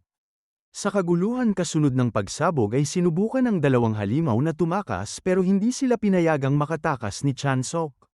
Makalipas ang ilang sandali ay unti-unti nang nawawala ang usok sa kagubatan. Tinusok ni Chan-sok ng matatag ang kanyang sibat sa lupa. Ganap na naging tagumpay ang ambush, napuksa ang lahat ng mga halimaw pero lubos na napagod silang tatlo sa laban. Magbibigay puri na sana si Chan-sok sa kanilang pagtutulungan nang bigla niyang naramdaman na may kakaiba sa likuran niya. Nang lumingon siya ay nakita niya si Kim Min-jae na nakatutok ang baril sa kanyang ulo, nakakunot ang kanyang mukha at nakatutok ang tingin. Biglang ngumiti si Kim Min-jae, pwede ka bang gumilid dahil hinaharangan mo ang target ko? Natigilan lang si Chan-sok dahil akala niya ay babarilin na siya ni Kim Min-jae. Sa sumunod na sandali ay pinindot na ni Kim Min-jae ang gatilyo ng 2 beses at tumama ang mga putok sa halimaw kaya bumagsak agad ito. Naglalagay sila ng microchip sa katawan ng mga halimaw, kapag natapos na ang misyon at idineklara ng ligtas ang lugar ay darating na ang mga may kontratang salvage dealer para kunin ang mga ito. Dalubhasa ang mga salvage dealer sa pagkuha ng mga magagamit na byproduct ng direkta mula sa mga bangkay. Pagkatapos mailagay ang mga chip ay ang mga dealers na ang bahala sa mga bangkay kapag natapos na ang misyon para kunin ang anumang may potensyal na halaga. Susuriin, ibebenta ang mga ito, at ipapamahagi ang kita. Kukunin ng mga dealer ang kanilang komisyon ayon sa kontrata habang ang matitira ay mapupunta sa mga pamilya ng mga nasawing hunters. Tinanong ni Chan-sok kung mapagkakatiwalaan ba ang mga dealer na yun. Tiniyak naman ni Kim Min-jae kay Chan-sok na ligtas ito basta't piliin nila ang isang maaasahang salvage dealer at mapirmahan ng maaga ang kontrata. Habang sila'y nag-uusap ay may halimaw na nakatago sa gitna ng mga puno ang masusing pinagmamasdan si Chan-sok. Sa sumunod na sandali, bigla itong umatake at nagpaputok ng mga pirapirasong bato sa lupa. Agad namang kumilos si Chan-sok. Kinuha niya si Kim Min-jae at hinila siya palayo sa lugar ng labanan dahil kung hindi ay pareho silang malubhang masasaktan. Nung nakalayo na sila ng ligtas ay itinapon na ni Chan-sok si Kim Min-jae sa gilid at humarap sa nilalang. Naramdaman ni Kim Min-jae ang matinding pagka-frustrate dahil pinaslang lang nila kanina ang isang buong grupo ng mga halimaw at ngayon ay may isa na namang lumitaw. Ngumiti at tumawa ng nakakapangilabot ang halimaw. Binuksan niya ang bibig niya upang ipakita ang hanay ng mga nakakatakot na pangil. Naging seryoso ang ekspresyon ni Chan-sok dahil malinaw na ito ang pinuno ng mga halimaw kanina. Sa isang matinding ungol ay umalingaw sa gubat ang paghagulgol ng nilalang, walang makakapagsabi kung nananawagan ba ito ng karagdagang kasamahan. Nandiri si Chan-sok sa isip niya, kung lalaban man ito ay bakit hindi niya sinamahan ang mga tauhan niya kanina. Ang hamunin silang tatlo ng mag-isa niya lang ay purong pagpapakamatay lamang.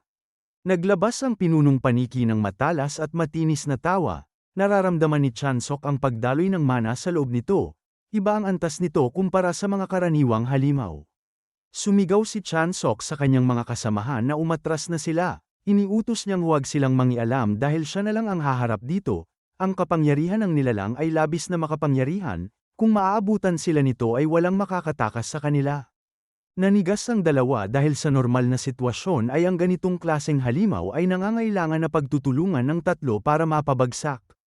Bigla silang pinutol ni Chan-sok, sasabihin ko lang ito ng 1 beses, umatras na kayo ngayon pa lang, huwag ninyo akong piliting ulitin pa ang sinabi ko, maliban na lang kung gusto ninyong umuwi na nakahiwalay ang ulo nyo sa katawan nyo. Natulala sila sa kanyang sinabi dahil sa nakakapangilabot niyang paraan ng pagbibigay babala. Inalag ni Chan-sok ang kanyang sibat at muli silang inutusan na umalis na sila agad dahil kung mag-isa lang siyang lalaban ay mailalabas niya ang buong lakas niya nang walang pagpipigil. Umungal siya, sige halika na, pinuno ng mga paniking halimaw. Sa ilang sandali lang ay nagbanggaan na ng harapan sina Chan-sok at ang pinuno ng mga paniki. Kikilos na sana si Han Sang-a para tumulong pero pinigilan siya ni Kim Min-jae, hindi ngayon dahil makakabigat lang tayo sa kanya. At sa kabila ng kanilang nakikita ay hindi naman talaga nalalamangan si Chan-sok. Walang ni isa sa mga atake ng pinunong paniki ang tumatama, kahit 1 beses ay hindi man lang sumayad ang dulo ng damit ni Chan-sok. May napansin din si Han Sang-a, nakakatakot ang bilis at persepsyon ni Chan-sok, kung siya ang nasa laban ay duda siyang kaya niyang iwasan ang mga atakeng yun. Sa isang ikot ng baywang, muling nakalusot si Chan-sok sa hampas ng kalaban. At kasabay ng pag-iwas niya ay nakakaganti pa siya, saan man dumaan ang kanyang sibat ay sinusundan yun ng kadiliman. Habang patuloy na naiipon ng mga itim na apoy ay lalo namang bumabagal ang galaw ng pinunong paniki. Kahit mukhang mabangis ang labanan, ang totoo ay nilalaro na lamang ni Chan-sok ang nilalang. Nakatayo lang si Han Sang-a, hindi makagalaw sa gulat, talaga bang isang baguhang hunter lang si Chan-sok tulad niya? Mas mukha naman siyang isang veterano na hinubog ng hindi mabilang na mga labanan kaysa sa isang baguhan. Kasabay nito ay muling naglunsad ng atake ang pinuno ng halimaw kay Chan-sok. Natawa lang si Chan-sok ng mababa, tama lang, tignan natin kung karapat-dapat ka bang pag-aksayahan ng buong lakas ko. Sa sumunod na sandali ay dumulas paatras ang kanyang katawan, halos dumikit na sa lupa para lumikha ng distansya. Pagkatapos ay buong lakas niyang inihagis paitaas ang kanyang sibat. Natulala si Han Sang-a, sa ganitong sandali ay itinapon niya ang kanyang sandata sa ere, ano ang iniisip niya? Mula sa itaas ay nagsimulang bumagsak ang sibat habang patuloy ang pagsugod ng halimaw kay Chan-sok. Hindi rin makapaniwala si Kim Min-jae, sa pinakamapanganib na sandali ay tila itinapon ni Chan-sok ang kanyang sandata. Sa loob lamang ng isang kisap mata ay naabot na ng halimaw ang distansya sa pagitan nila. Pero ni Katiting na gulat ay hindi nagpakita sa mukha ni Chan-sok, tinitigan niya lamang ito ng walang emosyon. Sa isang basang tunog ng pagbagsak ay ang ulo ng halimaw ay gumulong at tumigil sa harapan niya. Ang sibat na inihagis niya ilang sandali lang ang nakalipas ang naging huling atake niya. Mula sa itaas ay diretso nitong tinusok ang leeg ng halimaw. Kahit nakabaon na ang sibat sa leeg nito ay patuloy pa ring nagwawala ang nilalang, patunay ng nakakatakot nitong sigla. Ngunit matagal nang napagpasyahan ang kahihinatnan nito, hindi na balak ni Chan-sok na bigyan pa ito ng kahit kaunting pagkakataon na makabawi. Bago pa man magkaroon ng reaksyon ang kalaban ay mabilis niyang hinugot ang sibat at paulit-ulit na ibinaon sa ulo ng halimaw na tuluyang tumapos sa kanya. Nakatayo lang si Kim Min-jae na hindi makapaniwala dahil ilang sandali lang ang nakalipas ay tila nalalamangan si Chan-sok pero ngayon ay patay na ang halimaw, ano ba ang nangyari? Humarap si Chan-sok kay Kim Min-jae at nagtanong, talaga bang normal na may lumilitaw na ganito rito? May pag-aalinlangan din si Kim Min-jae para sa isang nilalang na hindi man lang isang tunay na unit ng Corruption Corps. Kung ang lugar na ito ay isang corruption zone, dapat ay na-rate na ito ng hindi bababa sa grade 3. Ang mga corruption unit ay hinahati sa 4 na antas at ayon sa briefing ay ang Alpha Corrosion Rift sa isla ng Gyeongdo ay nakatala bilang unclassified. Iisa lang ang posibleng paliwanag nito, ang Alpha Corrosion Rift ay umakyat na sa grade 3 kaya kailangan nila itong iulat agad. Nagatubili muna si Han Sang-a pero sinabi ni Chan-sok na pag-isipan niya ito ng mabuti, kung hindi ito grade 3 ay walang kahit anong bahagi ng nangyari ang magkakaroon ng saysay. Naging seryoso at mabigat ang ekspresyon ni Kim Min-jae dahil napakalaki ng agwat sa pagitan ng unrated at grade 3. Kung totoo ito ay napakakaunti lang sa mga hunter ang makakabalik ng buhay. Mas mapanganib ang islang ito kaysa sa inaasahan kaya kailangan na nilang paghandaan kaagad ang sitwasyon. Iminungkahi ni Kim Min-jae na unahin muna nilang iligtas ang ibang mga hunter, sa lakas ni Chan-sok ay kahit ang isang grade 3 zone ay pwede nilang kayanin. Pero mariing tinanggihan ni Chan-sok ang ideya, imposibleng mahanap at mailigtas niya ang bawat hunter na nasa operasyon sa isla dahil may hangganan din ang kanyang kakayahan. Matatag niyang sinabi na ang misyon nila ay hindi ang magligtas ng mga nanganganib na hunters kundi ang tukuyin at puksain ang anumang karagdagang corrosion rifts, dahil sa ganitong uri ng gawain ay hindi talaga maiiwasan na may mga masasawi. Tinanong naman siya ni Han Sang-a, kung ikaw ang nasa sitwasyon nila, ano kaya ang mararamdaman mo? Kung ikaw ang nasa panganib, hindi ba't makakaramdam ka ng kawalang katarungan, galit at matinding pagnanais na may sumagip sa'yo? Biglang dumilim ang mukha ni Chan-sok. Sinusubukan mo ba silang iligtas gamit ng kaisipan ng mga patay? Hindi niya minamaliit ang emosyon ng tao, ang tinutukoy niya lang ay ang resulta. Kung gusto mo silang puntahan at iligtas ay hindi kita pipigilan pero huwag mong ipilit sa akin ang desisyon na yan. Malamig na sinabi ni Chan-sok sa kanila na itigil nila ang pagiging inosente at ang mentalidad ng pagiging tagapagligtas dahil may mga kamatayan sa mundong ito na sadyang hindi maiiwasan. Kapag humaharap sa ganitong wakas, anuman ang damdaming kanyang dala ay tatanggapin niya yun ng may determinasyong mamatay kung kinakailangan. Kung ang pagsubok na iligtas ang iilang hunter ay magpapalala lamang sa corrosion rift at haantong sa mas maraming pagkamatay sa isla, yun ang magiging tunay na kasalanan dahil sa mga desperadong sitwasyon. Ang pag-aatubili ang pinakamapanganib sa lahat. Kung patuloy nilang dadalhin ang ganitong emosyonal na pag-iisip sa kanilang mga misyon, hindi sila magtatagal sa mundong ito. Pagsapit ng gabi ay nakahanap ang grupo nila ng lugar na mapagpapahingahan at pinili nila ang isang abandonadong bahay bilang pansamantalang sisilungan. Ganap na walang laman ang gusali at walang palatandaan na may mga corrupted na nilalang na nanatili roon. Masusing sinuri ni Kim Min-jae ang paligid at wala siyang nakitang kakaiba bukod sa malabong ilaw. Dahil sa mga ilaw na yun ay nagagawa pa rin nilang tansyahin ang kinaroroonan ng ibang mga hunters. Ngunit sa pananaw ni Chansok ay inilalantad din ng mga ilaw ang kanilang sariling lokasyon na likas na mapanganib. Kung maliliit na kaaway lamang ang kaharap nila ay katanggap-tanggap pa ang panganib na yun, pero kung may lumitaw na tulad ng pinunong paniki ay magiging seryosong problema yun. Inilabas ni Chansok ang kanyang cellphone at nagpadala ng babala sa ibang mga hunter, ito ang Squad 8. Batay sa mga kamakailang engkwentro ay posibleng umakyat na sa Grade 3 ang Alpha Corrosion Rift, kaya ang basta-bastang pag-on ng mga ilaw ay pwedeng makaakit ng mga high-risk target, kung maaari ay iwasan ninyo ito. Kapag nawasak ang core ng isang corrosion rift ay maglalaho ang lahat ng nilalang na pinapanatili nito, at sa pagkawala ng pinagmumula ng enerhiya ay tuluyang guguho ang mismong corrupted zone. Matapos pag-isipan ng lahat ay napagtanto ni Chansok na nakakagulat na simple lang pala ang misyon at hindi ito halos kasing hirap ng ipinapalabas ng iba, kaya kapag dumating na ang tamang oras ay direkta niyang haharapin ang corrosion rift. Hindi nagtagal ay tuluyang lumalim na ang gabi. Mahimbing nang natutulog si Han Sang-a at nakatulog na rin si Kim Min-jae. Tahimik na naglagay si Chansok ng isang alarm device sa tabi nila. Magti-trigger yun kung may lalapit na mga halimaw, kaya makakaalis siya ng walang pag-aalala. Pagkalabas niya ay mabilis siyang kumilos sa loob ng kagubatan, nakumpirma na niya ang lokasyon ng Alpha Rift noong briefing pa lang, kaya inaasahan niyang magiging maayos ang operasyong ito sa gabi. Sa sandaling yun ay nakaramdam si Chansok na may mali.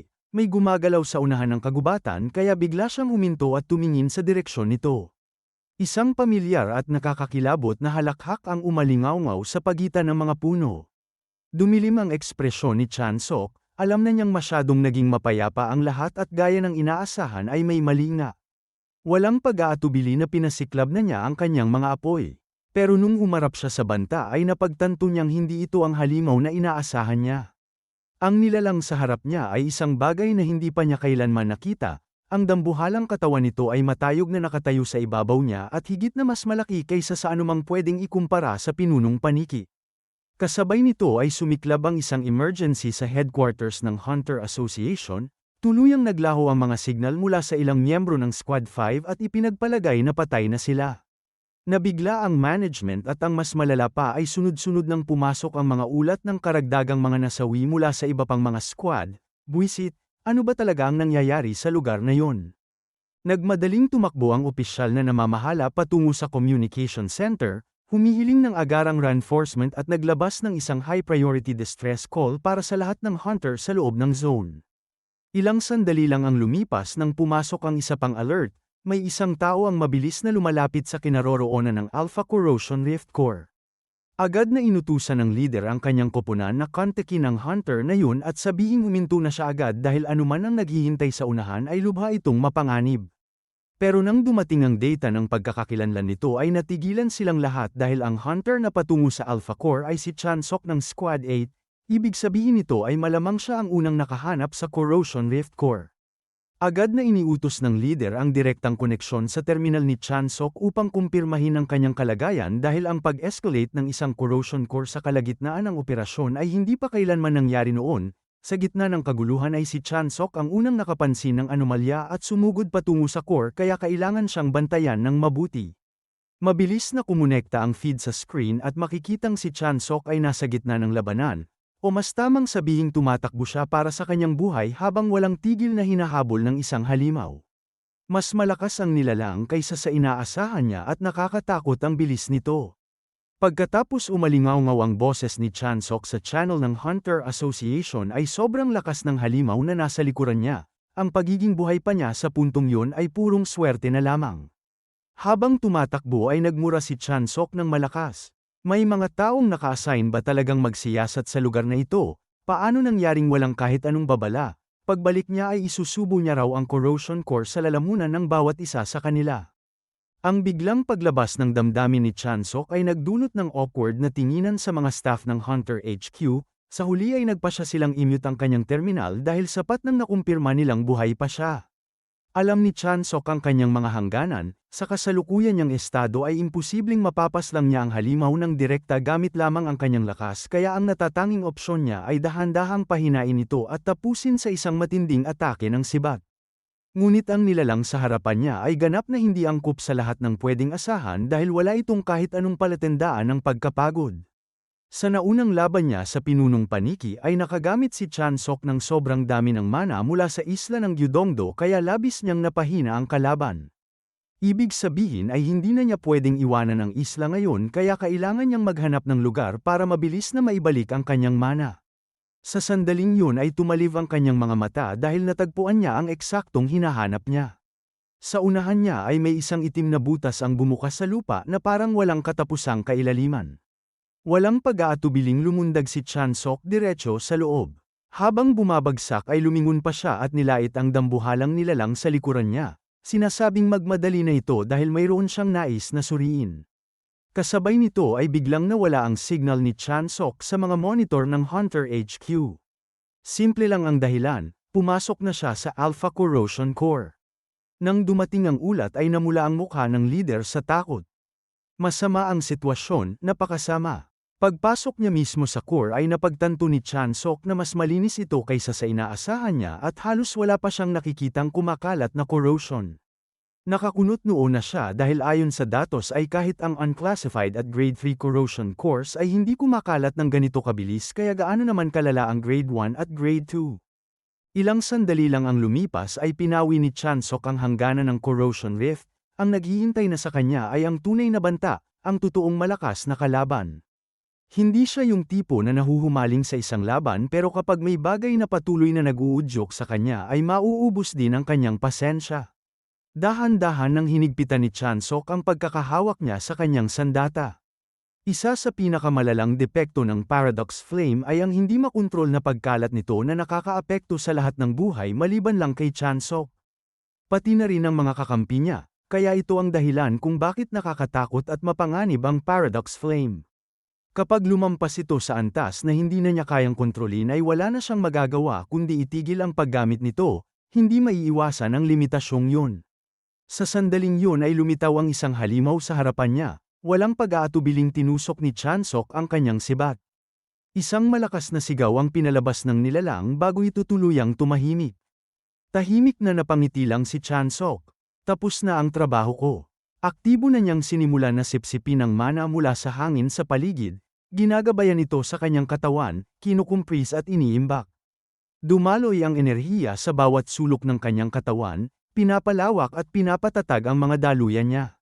Huminga siya ng malalim, kasabay ng bahagyang paglabas ng demonic energy sa kanyang hininga.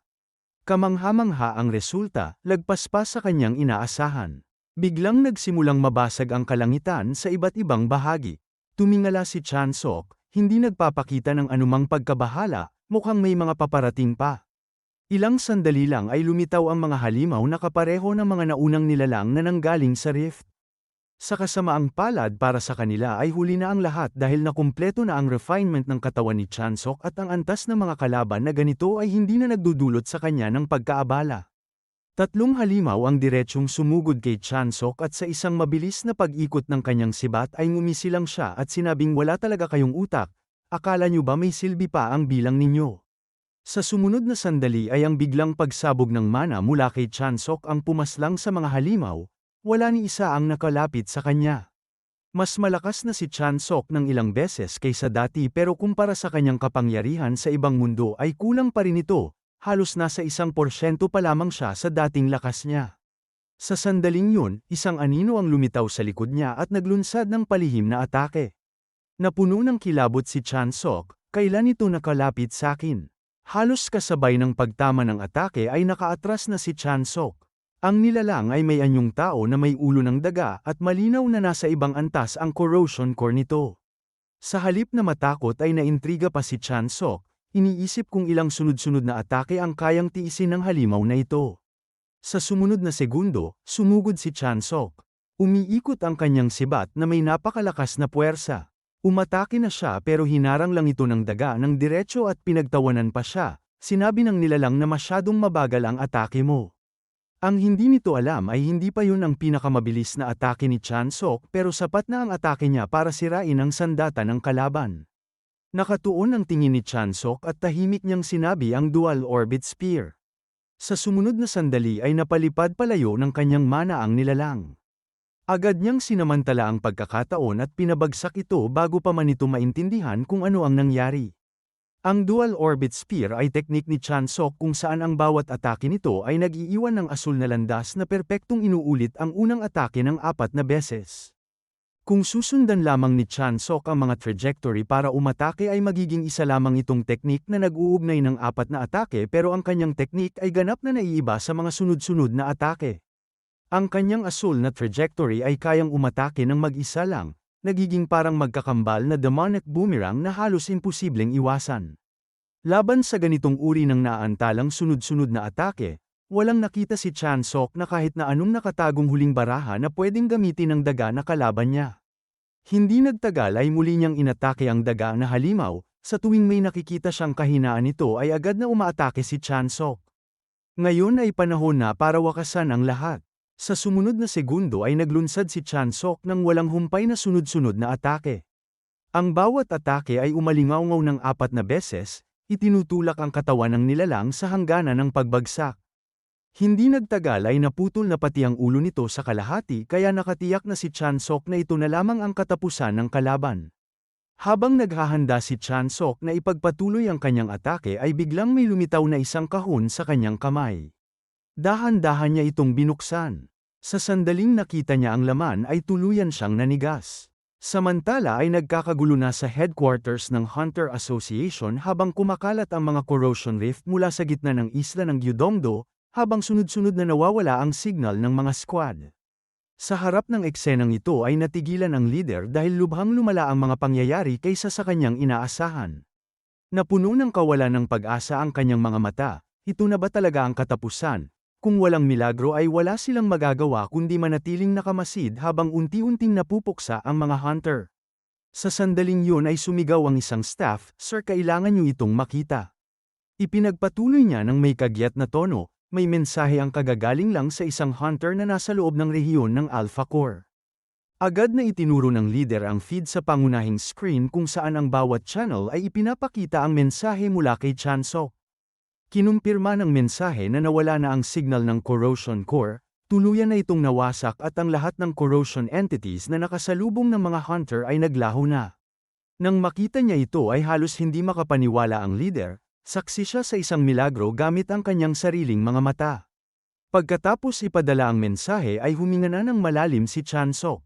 Tumingala siya sa kalangitan, napansin ang dami ng mga bituin na kitang-kita pa at higit sa lahat ay kung gaano kasariwa ang hangin. Ito ay mas mabuti pa kaysa sa ibang mundo. 2 minuto sa nakaraan habang may isang dambuhalang alon ng mga halimaw ang dumagsa mula sa rift. Sa sandaling yun ay nakikipaglaban si Han Sang-a kasama ang kanyang kakampi, ang kanyang katawan ay napuno na ng sugat. Halos hindi na niya mahawakan ang kanyang sandata. Pero sa sumunod na sandali ay isang biglaang pagsikap ang pumawi sa kanya. Pinag-ibayo niya ang kanyang kanang braso at pinilit niyang higpitan ang kanyang mga daliri sa espada. Nakatuon ang kanyang mga mata sa mga halimaw sa harapan niya. Ngayon ay mas marami na ang bilang nila kaysa noong may liwanag pa ng araw at higit sa lahat, hindi pa nila natatagpuan si Chan Sok matapos silang magising. Mula sa likuran niya ay tinawag siya ni Kim Min-jae, "Miss Han, sa tingin mo ba ay makakaligtas pa tayo dahil nagsisimula na akong mabalisa?" At hindi naman ito dahil sa labis na takot sapagkat sa kanilang harapan ay ang nagsisiksikan ng hukbo ng mga halimaw. Sapat na ito para durugin sila kapag sila ay sabay-sabay ng sumugod. Muling tumingin si Han Sang-a kay Kim Min-jae, malinaw na malapit na niyang maabot ang kanyang hangganan. Hindi niya alam kung makakaligtas sila o kung gaano pa siya makakatagal pero tiyak na hindi siya pwedeng bumagsak dito. Sa sumunod na segundo ay may isang nakakakilabot na halimaw ang sumugod diretso kay Han Sang-a. Agad na tumalib ang kanyang tingin, bahagyang yumuko ang kanyang katawan at sumabog ang kuryenteng enerhiya sa kanyang kamay sa isang marahas na pagsabog. Dito niya napagtanto na tuluyan ang nanlamig ang kanyang mga binti, hindi niya alam kung kailan pa ito nagsimula. Ang mas malala pa ay may 3 halimaw ang unti-unti nang lumalapit mula sa harapan niya. Naiinis si Kim Min-jae pero wala na siyang lakas para magbigay pa ng suporta. Isa sa mga halimaw ay halos itanim na ang kanyang mga pangil sa leeg ni Han Sang-a. Hindi matiis ang kasunod kaya pinikit na lang ni Kim Min-jae ang kanyang mga mata. Lumipas ang 5 segundo pero hindi niya pa rin naririnig ang inaasahan niyang sigaw. Nang muling binuksan nila ang kanilang mga mata ay sinalubong sila ng nakakagulat na tanawin. Ang lahat ng mga halimaw sa harapan nila ay biglang naglaho, tuluyang naging abo na tinatangay ng hangin. Kinabukasan ay muling nagpakita si Chansok sa mga kasamahan niya sa Hunter Assembly Point sa Gyudongdo Island. Nang makita niya ang eksena ay nandilim ang kanyang mukha dahil napakaraming sugatan, naguluhan siya na baka nagwala ang corrosion rift habang wala siya. Nang makita nila si Chansok ay hindi sila makapaniwala, ikaw, talaga bang niligpit mo ng mag-isa mo lang ang isang grade 3 na corrosion rift? Pero dahil sa kanyang payat na pangangatawan ay gaano man nila siya suriin ay mukhang hindi niya kayang gawin yun ng mag-isa niya lang. Naglakad si Chansok ng kaunti pa at hindi nagtagal ay nakita na niya ang mga miyembro ng Squad 8. Tunay na nabigla si Kim Min-jae, hindi niya inakalang kaya talagang suluhin ni Chansok ang rift. Napangisi si Chansok ng malamig, hindi ito ganap na makatwiran na desisyon kundi kumilos na agad ang kanyang katawan bago pa man makasabay ang kanyang isipan dahil ang lahat ng ginawa niya ay para lamang protektahan ang mga katulad niyang hunters. Dahil naging maayos na ang lahat ay naisip ni Chansok na panahon na para gampanan niya ang papel ng mabuting tao at alisin ang imahe ng kontrabida na nakamit niya noon. Sa sandaling yun ay may tumawag mula sa likuran nila, ipinakilala ang sarili bilang si Byun Jong-tae, ang ikatlong branch manager mula sa Korea Operating Corporation. Tinignan siya ni Chansok at tinanong, ikaw ba ang nagpadala sa akin dito? Hiniling ni Byun Jong-tae na sumama siya, ipinaliwanag na nais siyang makaharap ng mayor. Nawalan na si Chansok ng bilang kung ilang beses na siyang tinawag ng ganito, tila naging ugali na ng mga matatanda ang mag-utos sa ganitong paraan. Nang maisip niya ito, bigla niyang naalala ang isang mahalagang bagay, walang binanggit sa kontrata tungkol sa anumang gantimpala para sa pagpaslang ng isang grade 3 na pagbabanta, kaya dahil narito na siya ay may katuturan lang na pag-usapan nila ang gantimpala niya. Nang bumaba si Chansok sa kotse ay nilapitan siya ng isa pang lalaki at kusa itong bumati. Ipinakilala niya ang sarili bilang si Lee Pil-jae, isang opisyal para sa komunikasyon at ugnayan. Habang naglalakad ay ipinaliwanag ni Pil-jae na matagal nang inaabangan ng mayor ang pagpupulong na ito at labis siyang nabigla nung dumating ang ulat ng Gyudongdo Island kaninang madaling araw. Agad na iniutos ng mayor na ayusin ang pagpupulong na ito, kinansela pa niya ang lahat ng iba pang appointments para makausap ng maayos si Chansok. Ang isang baguhan na mag-isa lang na sinira ang grade 3 corrosion rift ay isang bagay na hindi nangyari mula pa noong panahon ng unang henerasyon ng mga veteranong hunter.